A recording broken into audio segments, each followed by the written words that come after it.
and welcome. Tonight, National Assembly queries federal government's diversification plans, summons ministers of finance and budget over budgetary allocations to key sectors.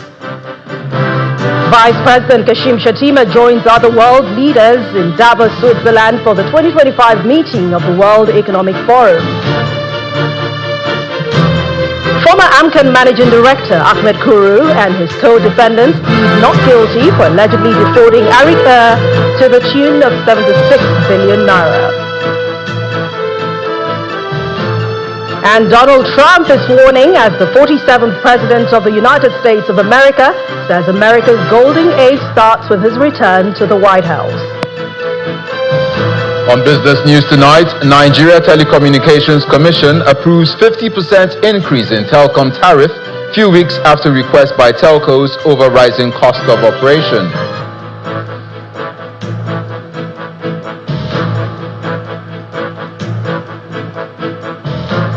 On sports news tonight, five-time Grand Slam champion Iga Swiatek escapes ban as the World Anti-Doping Agency declines appeal in her doping case at the Court of Arbitration for Sport.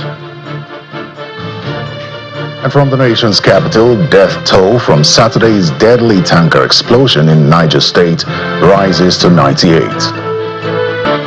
We begin tonight from the National Assembly, where the National Assembly has already expressed concerns over the allocation of funds to the Ministry of Solid Minerals in the 2025 budget, querying plans by the federal government to diversify the nation's economy. During a joint session today, the Senate and the House of Representatives Joint Committees on Solid Minerals expressed doubts about the government's dedication to reducing its dependence on oil. The Minister of Solid Minerals, Mr. Dele Alake, who appeared before the committees, outlined the difficulties in securing adequate funding for his ministry. Our National Assembly correspondent Gloria Umezoke reports. The 2025 Budget's defense session resumes for the week. The Ministry of Solid Minerals appear before the National Assembly Joint Committee on Solid Minerals. Distinguished Senators, honorable members. The minister highlights proposed allocations for 2025, outlining concerns over inadequate funding for the sector. We made strenuous efforts to engage these authorities or the individuals driving the budgetary process of this country and intimated them on the need for an upward review of the solid minerals budget. Clearly astonished by the budgetary revelations for a critical sector, other lawmakers are anxious to know why. As a result, the relevant ministers are invited.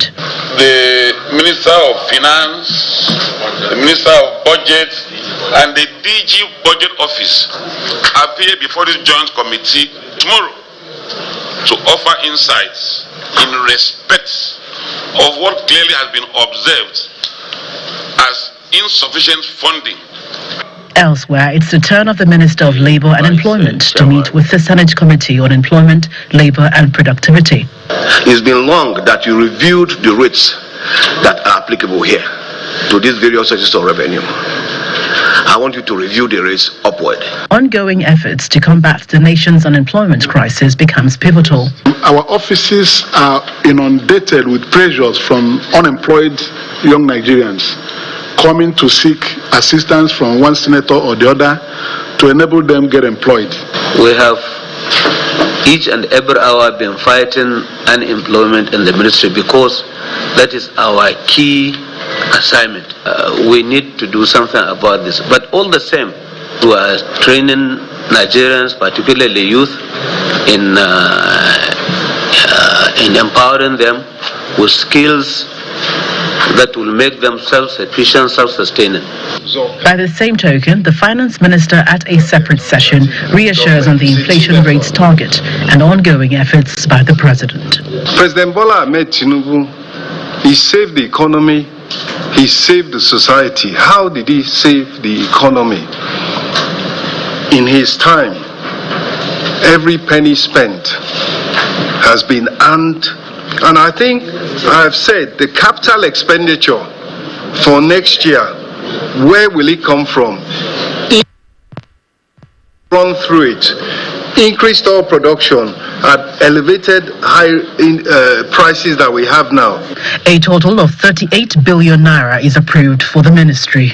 Meanwhile, armed with an envelope of 83.7 billion naira, the Minister of Housing is seeking more funds for 7 critical programs of the ministry, including the renewed Hope Cities, to further advance the nation's economy.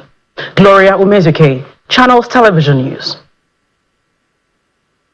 Meanwhile, at the House of Representatives, the Committee on Public Procurement is raising concern over the inability of the Bureau of Public Procurement to carry out its responsibility of preventing procurement fraud in Nigeria.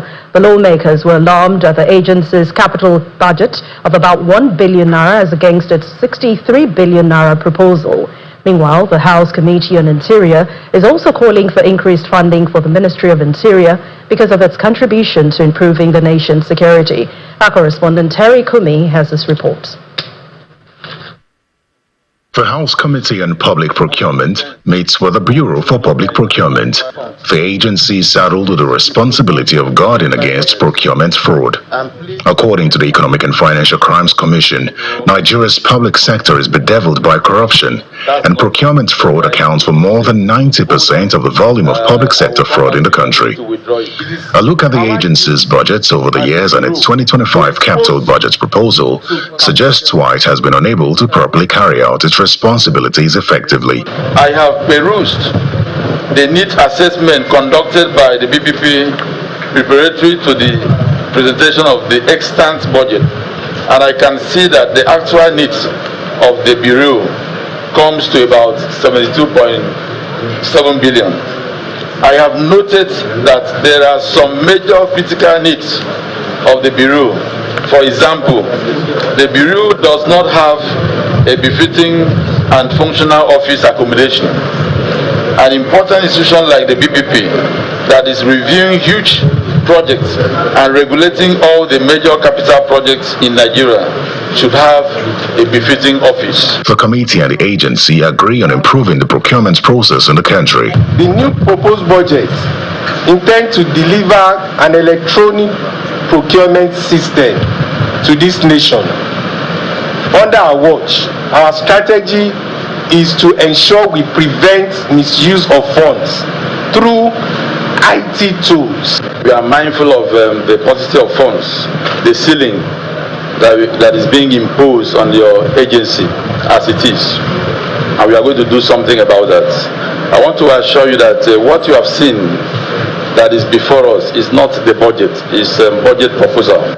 In another meeting room, the House Committee on Interior holds a budget defense session with the Ministry of Interior. The story is not any different as the committee considers the nation's security. The intelligence subsector appears to be grossly underfunded, going by the total allocation of only 595 billion. I am therefore calling on Mr. President of the Federal Republic of Nigeria, President Bola Ahmed Tinubu, GCFR, to please intervene, not just for an increase in the allocation to the agencies in the intelligence sector, but to also direct the Honorable Minister of Finance to, as matter of national security, prioritize the full release of all the outstanding 2024 budget allocation to the intelligence agencies. The rest of the meeting continues behind closed doors as the budget defense process slowly winds down. Terry Ikumi, Channels Television News. And outside our shores, Vice President Kashim Shatima has arrived in Davos, Switzerland, where he is representing Nigeria at the 2025 annual meeting of the World Economic Forum, WEF. Accompanying the Vice President to Davos are senior government officials, including the Minister of Industry, Trade and Investment, Dr. Jumoke Oduwole, and the Executive Secretary of the Nigerian Investment Promotion Commission, Aisha Rimi. The WEF brings together global leaders, business executives, and development partners to address pressing global and national economic challenges, identifying strategies for sustainable growth. Our correspondent Emperor Simon reports.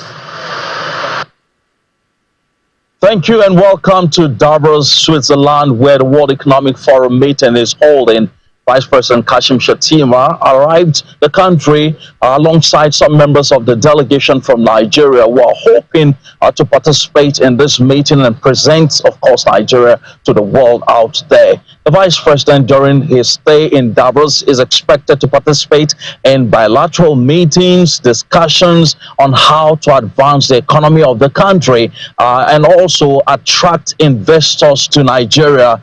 We know that the current administration of President Bola Tinubu has said that the target is to hit a $1 trillion economy, and so this is an opportunity for the country to sell itself to the global community. Here at Davos, we have, thousands of global leaders from business world, international organizations, and countries that are, of course, developed. So it's an opportunity for Nigeria to to present itself out there and take advantage of all the opportunities that Davos presents. We have seen a couple of leaders coming in for this meeting, from across the world.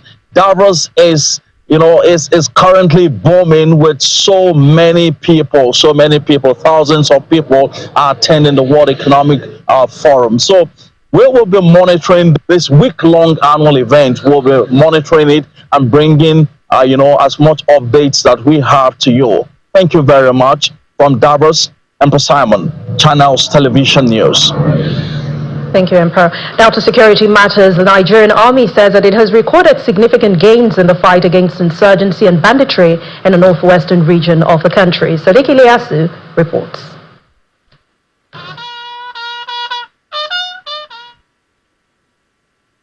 Traditional rulers, government officials, and community leaders gathered at the 26th Armored Brigade headquarters to mark the 2024 edition of West African Social Activities.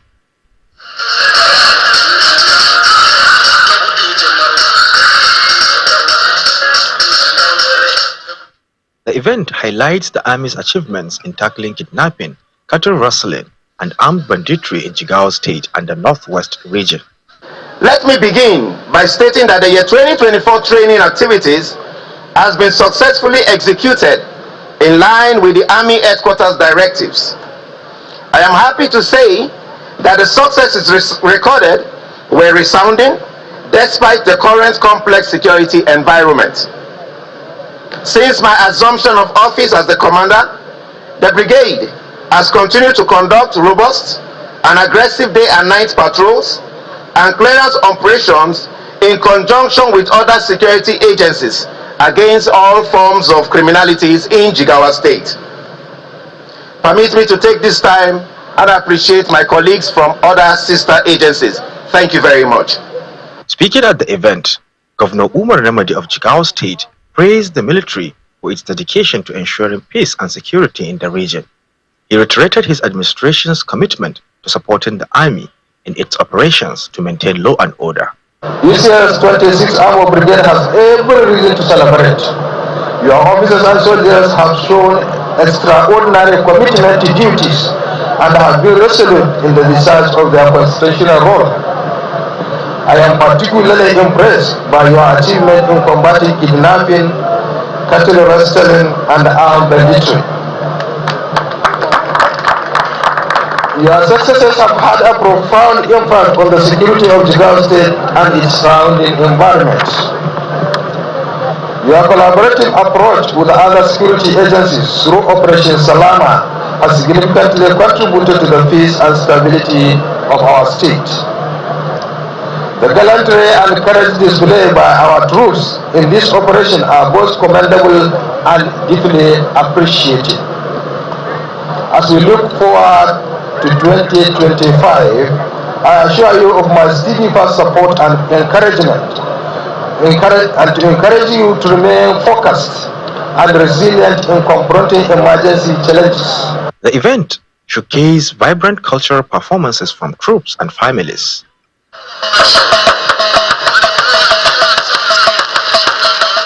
A tug-of-war contest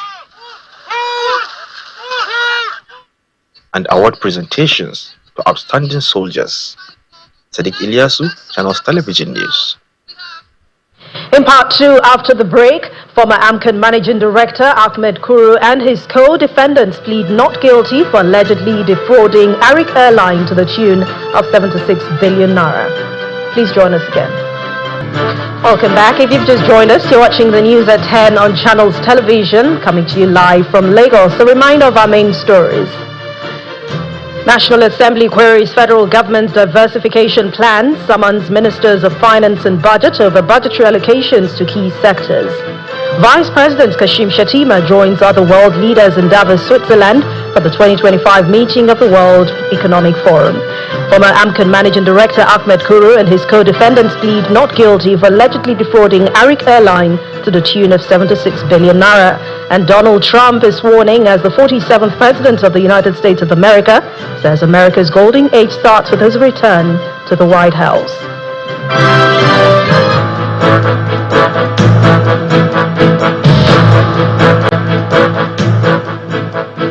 Let's head to the courts now, where the Economic and Financial Crimes Commission, the EFCC, has arraigned the former Managing Director of Assets Management Corporation of Nigeria, AMCON, Ahmed Kuru, and 4 others for allegedly defrauding Arik Airline of 76 billion naira and another $31.5 million.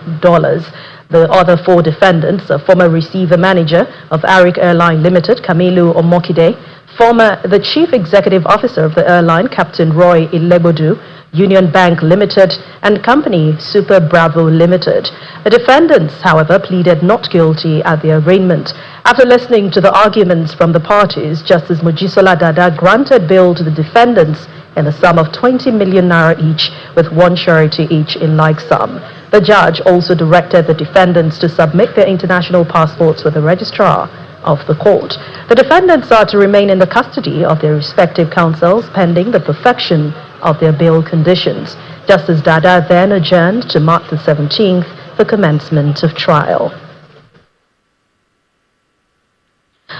In the meantime, the Federal High Court sitting in Ikoyi, Lagos, has ordered substituted service on the chairman of Honeywell Group, Obal Tudeko, and the former managing director of First Bank, Olabisi Onosoya, due to a lack of proper service on them. Justice Chikujeku Aneke, who granted the order, also held that the EFCC's application for the warrant of arrest on the defendants was premature, especially as proper service had not been effected on the defendants. Counsel to Obal Tudeko, senior advocate of Nigeria, Bode Olanipeku, told Justice Aneke that he was appearing in protest as his client had only got wind of the charge through the media. He showed the court several national dailies with the report and also read out portions of that report.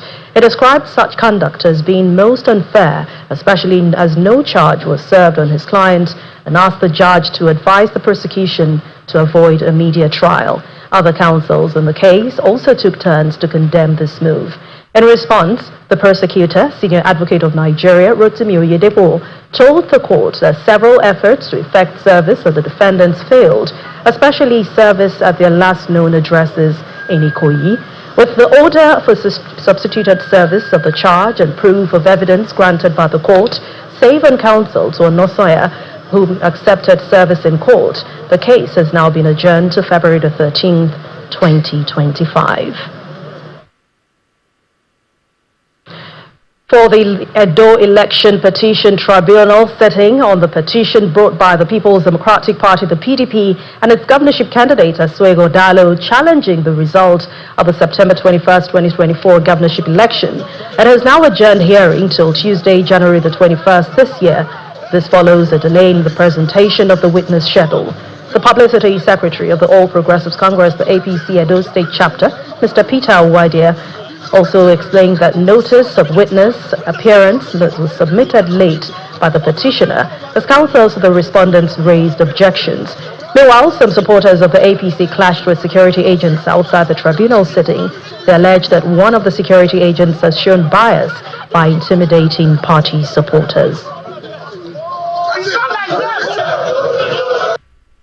There is this document that the court ordered the petitioners to file while we sat on Saturday, and that is the schedule of witnesses. That was only served on the respondent counsel 10 minutes to the court sitting. And under our laws, the respondent counsel needs to look at it vis-a-vis the documents that is to be tendered. And that cannot be done within 10 minutes. The justice of the case demands that they should be given sufficient time to reconcile the list with the documents that have been tendered in court. And for time's sake, that was the reason why the court said opportunity must be given to the responding counsel to look at that list of documents, and that was why a list of witnesses, and that was why the matter was adjourned to tomorrow, to afford the responding counsel an opportunity to reconcile the list with the documents so far tendered in the interest of justice. Away from the courts, we continue the news at 10 with our Abuja studio where Terry Kume is standing by. Hello, Terry. Well, hello, Anne. It's nice to see you again. Let's go to Niger State now, where the Director General of the State Emergency Management Agency in Sema, Abdullahi Babara, says the death toll from the tragic tanker explosion that occurred in Diko area of the state on Saturday has risen to 98. Mr. Babara, in a statement, explains that 69 persons are also receiving treatment from various injuries sustained during the incident.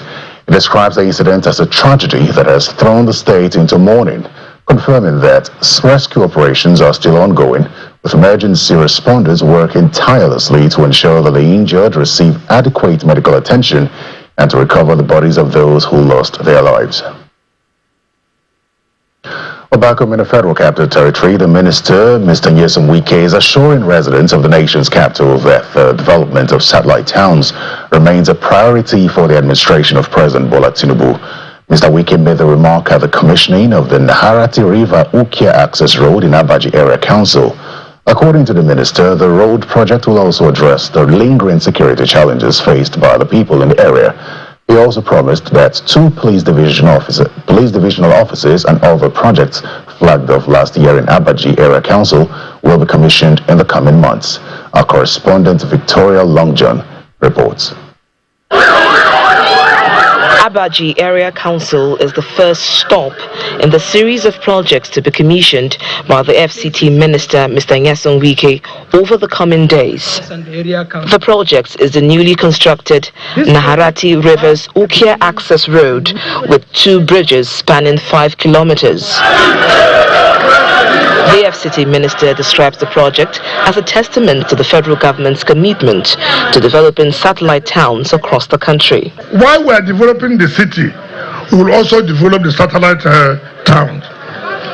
Throughout this week, from today till Friday, we will have devoted ourselves to commission of projects in the 6th Area Council. And I thank you for the support you are giving to the administration of our President, who indeed we thank Almighty God for giving him to Nigeria at this time. That's very, very critical. Every promise we have made, be assured that we are going to fulfill the promises we have made. He also promised to commission 2 major projects flagged off last year in Abaji Area Council. In the next few months, we'll also come back and hand over the 2 police divisions that we are building for you. And we did make a promise that we are going to provide infrastructure in the Abuja University. As we speak now, you are aware construction is going on in that university. For the people of Abaji, the commissioning is a promise fulfilled. The of this 5-kilometer road project is highly significant because the settlement of Naharati has been linked directly to Abaji town for the first time. Furthermore, the road will also serve as a diversion in the event of sudden blockage of the main bridge on the Abaji-Lakwaja Federal Highway, which emphasizes the strategic nature of the project. We say thank you to you, His Excellency, sir.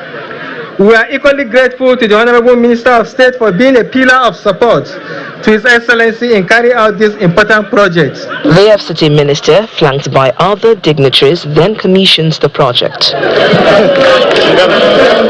Victoria Longjohn, Channels Television News. Still on infrastructure, Governor Abba Yusuf of Kano State has reiterated his commitment to completing all road projects left unfinished by the previous administration of Abdullahi Ganduje. He made the pledge while commissioning the Dawaki Kudu Road project, describing infrastructure development as crucial to the economic growth of the state. According to the governor, the completion of these projects will facilitate the transportation of agricultural produce to markets, thereby boosting the economy and improving livelihoods. All the 5 kilometers across the 44 local government areas. We started with about 5. We completed all of them.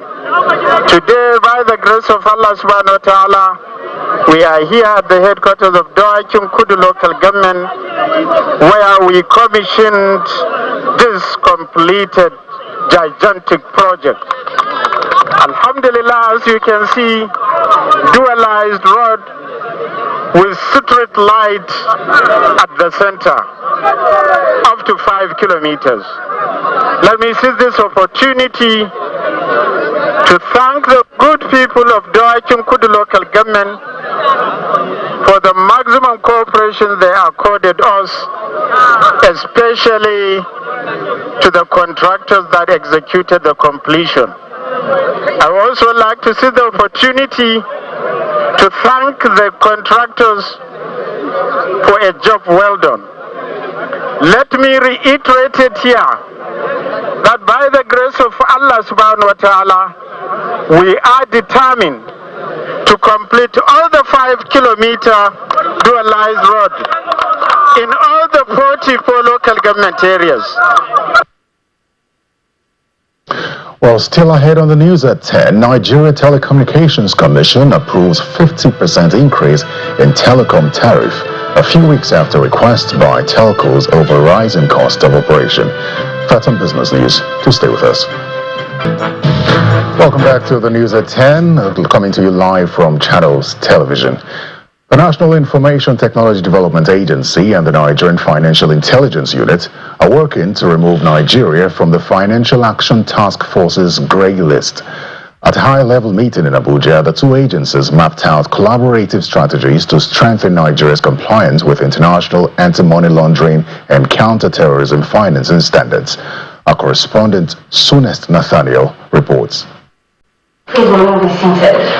This is the inaugural meeting for the development and implementation of a data management platform aimed at combating terrorism financing in the country. It's a collaboration between the National Information Technology Development Agency, NIDA, and the Nigerian Financial Intelligence Unit, leveraging technology to ensure compliance within international standards of integrity and to boost investment. When you have a lot of crimes in the economy, people will not come and invest. And lastly, it will help us in our operational efficiency. It will improve the operational efficiency of NFIU and other players in the financial sectors as well. So this is what we are trying to achieve with the project. Nigeria was added to the FATF grey list in February 2023 for deficiencies in monitoring financial transactions and enforcement measures. The agencies have a mandate from President Bola Tinubu to develop a system that will help Nigeria exit the grey list and improve global trade relations. This is a project that will be a key game changer, not just for exiting Nigeria from the grey list, as was directed by Mr. President, because Mr. President reiterated that Nigeria must exit the grey list by 2025, and all agencies are supposed to collaborate and get this thing done, and this is what the FIU has done. The government hopes to exit Nigeria from the list, and the National Assembly promises to support this effort. Be sure of it that you have all of the legislative support to get whatever you need done and make sure there are no stumbling blocks in your way. The Financial Action Task Force, a global watchdog for illicit financial activities, keeps track of Nigeria's financial system to ensure that it aligns with global standards and enhances the nation's global financial standing while restoring confidence within the financial system. Sunest Nathaniel, Channels Television News. And that's it from the nation's capital. Over to Dominic in Lagos for business news.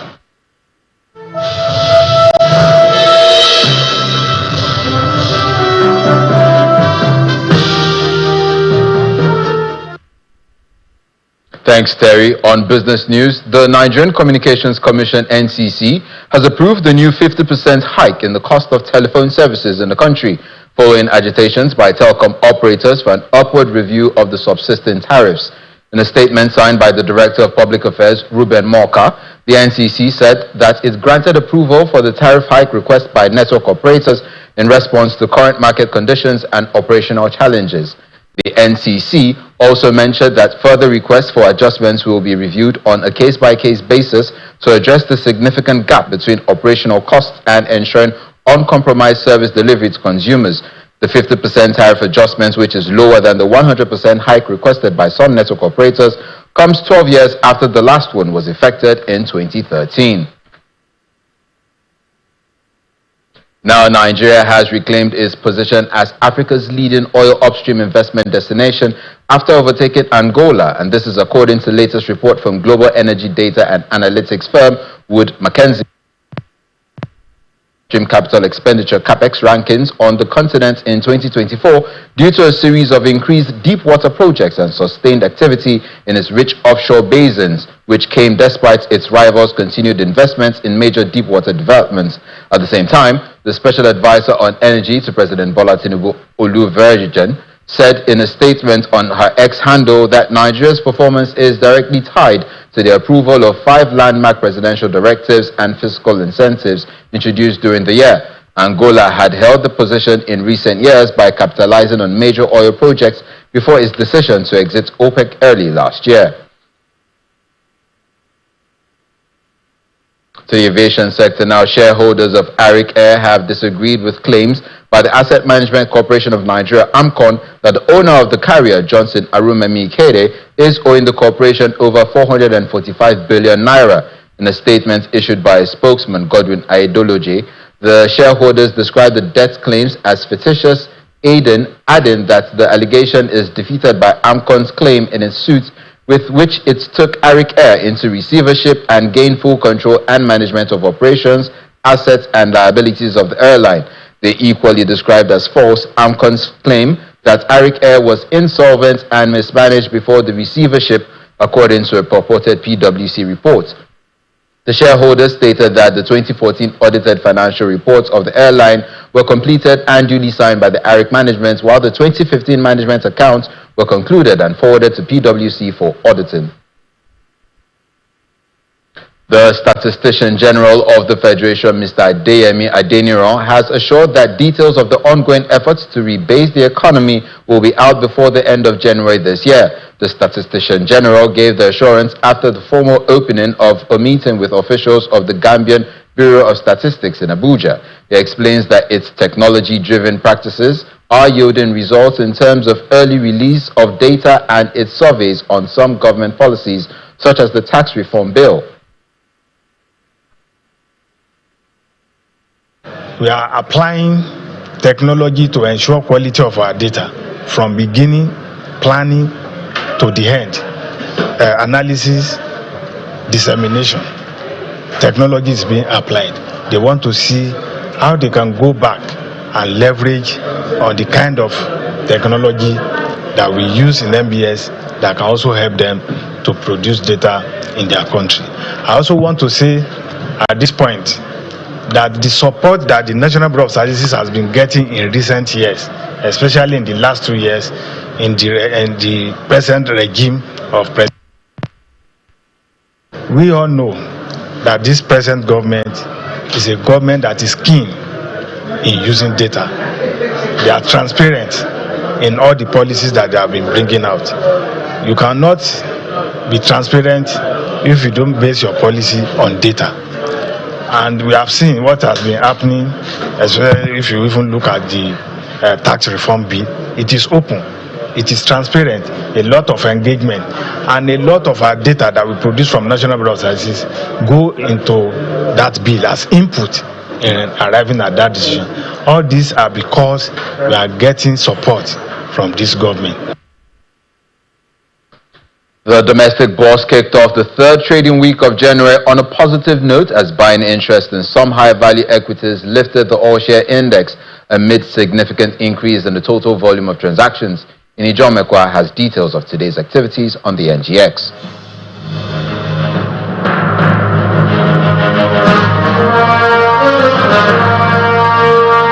Good evening, everyone. Welcome to the stock market report. Well, today, all eyes on the United States. And I think investors are even caught up in that.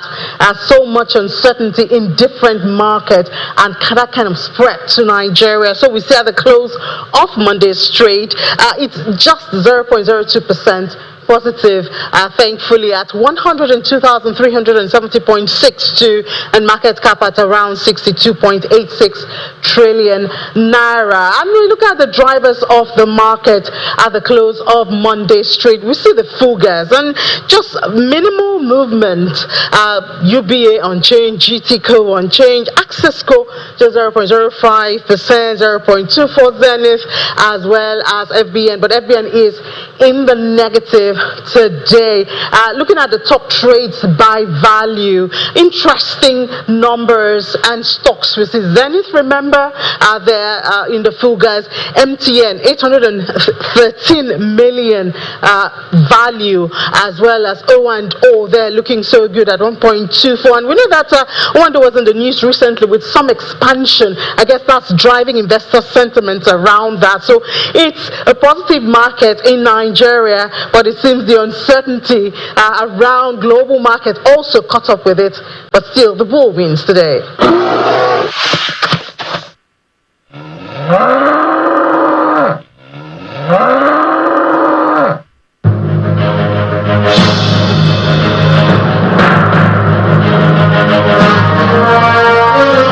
And that's it on business news. Back to Anne for the rest of the news at 10.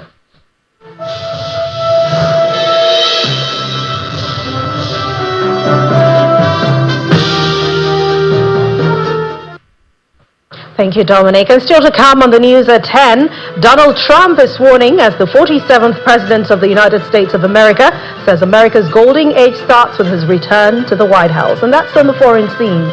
Please join us again. Welcome back. Mr. Donald Trump has been sworn in as the 47th President of the United States of America. In his inaugural address, the U.S. President says the golden age of America has commenced, adding that he will put an end to what he called the weaponization of the Justice Department. Here's Simon Pusey with details of that and more in Around the World in 5. Good evening and welcome to the channel's studios here in London with your international news around the world in 5. Ladies and gentlemen, the President-elect of the United States, the Honorable Donald John Trump.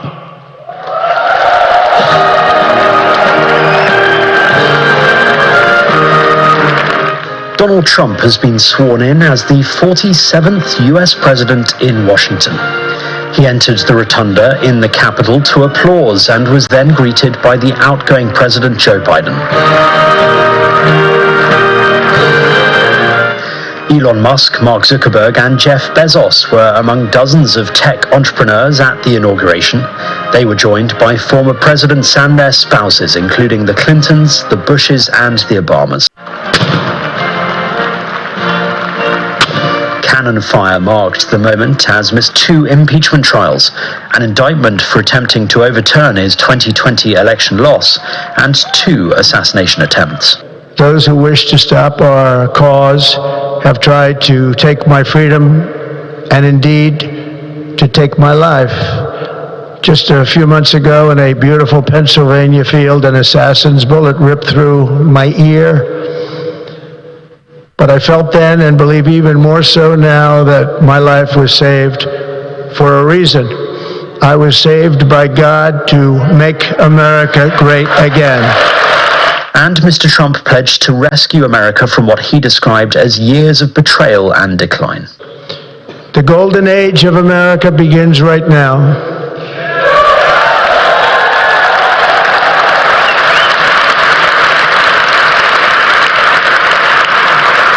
From this day forward, our country will flourish and be respected again all over the world.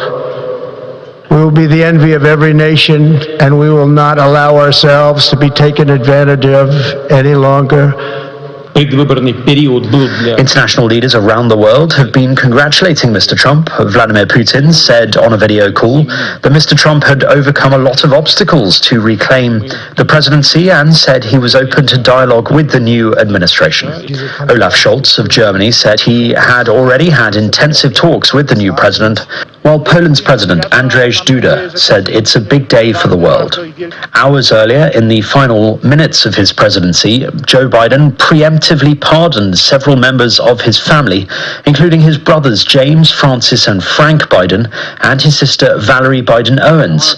Mr. Biden said the pardons were intended to shield his family from politically motivated attacks and should not be mistaken as an acknowledgement of any wrongdoing. The 11th hour move follows another set of pardons issued to COVID response chief Anthony Fauci and members of the House of the 6th of January riot investigation to prevent what he called unjustified politically motivated prosecutions.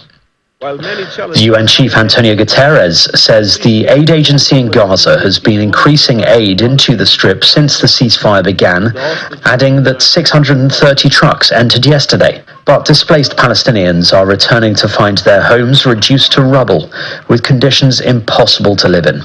The fragile ceasefire between Israel and Hamas is in its second day, but there is still uncertainty as to what lies ahead. And David Beckham has urged the World Economic Forum to fight for girls' rights. He received the Crystal Award at the World Economic Forum for his extraordinary leadership and humanitarianism in promoting and protecting the rights of the world's most vulnerable children. It came on the 20th anniversary of Mr. Beckham being a UNICEF Special Ambassador. Good evening. And that's your international news around the world in 5. Now back to the channel's studios in Lagos.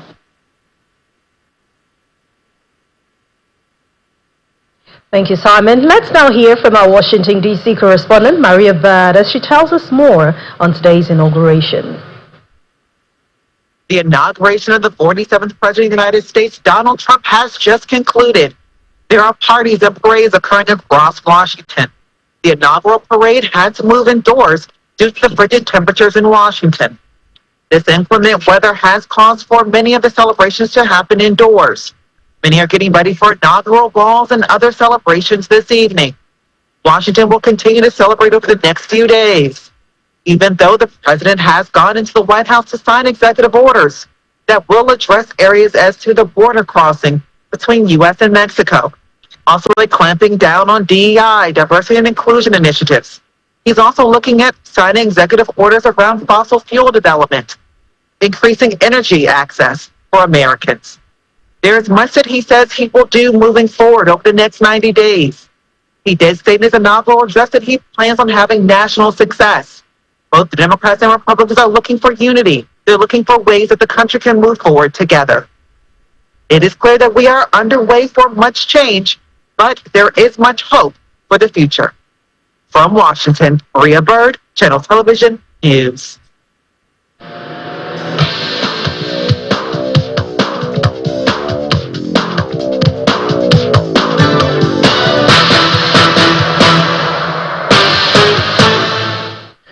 Many thanks indeed for staying with us, and welcome to Sports News. The World Anti-Doping Agency has announced that it will not appeal against the one-month doping sanction slapped on women's world number 2 Iga Swiatek.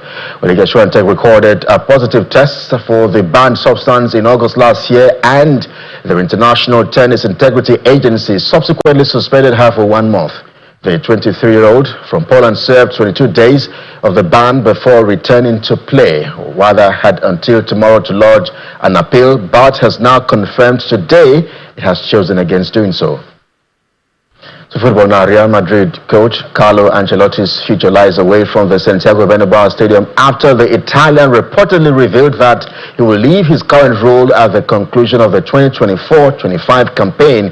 Reports in the Spanish media claim that Ancelotti has already communicated to Real Madrid that he will not fulfill his contract, which he extended last year to extend until the summer of 2026.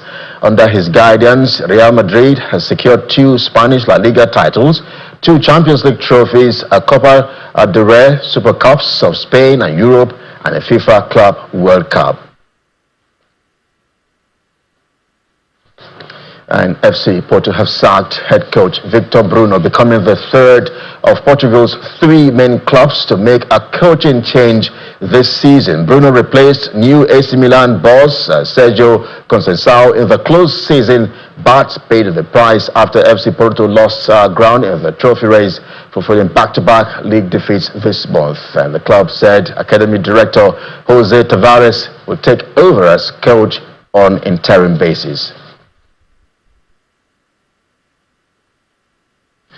In motorsport, seven-time Formula One world champion Lewis Hamilton took his first steps as a Ferrari driver and expressed his delight at joining the iconic team. Hamilton shocked the world in February last year when he announced that after 12 successful years with Mercedes, he was departing for Ferrari. The 40-year-old will step inside the Ferrari F1 car for the first time on Wednesday at the Furano circuit, where he will be allowed a maximum of 1,000 kilometers with the 2022 model.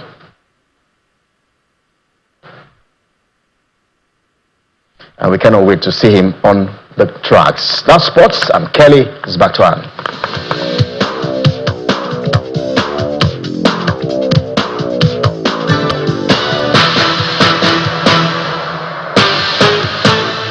Thank you, Kelly. And the main news again.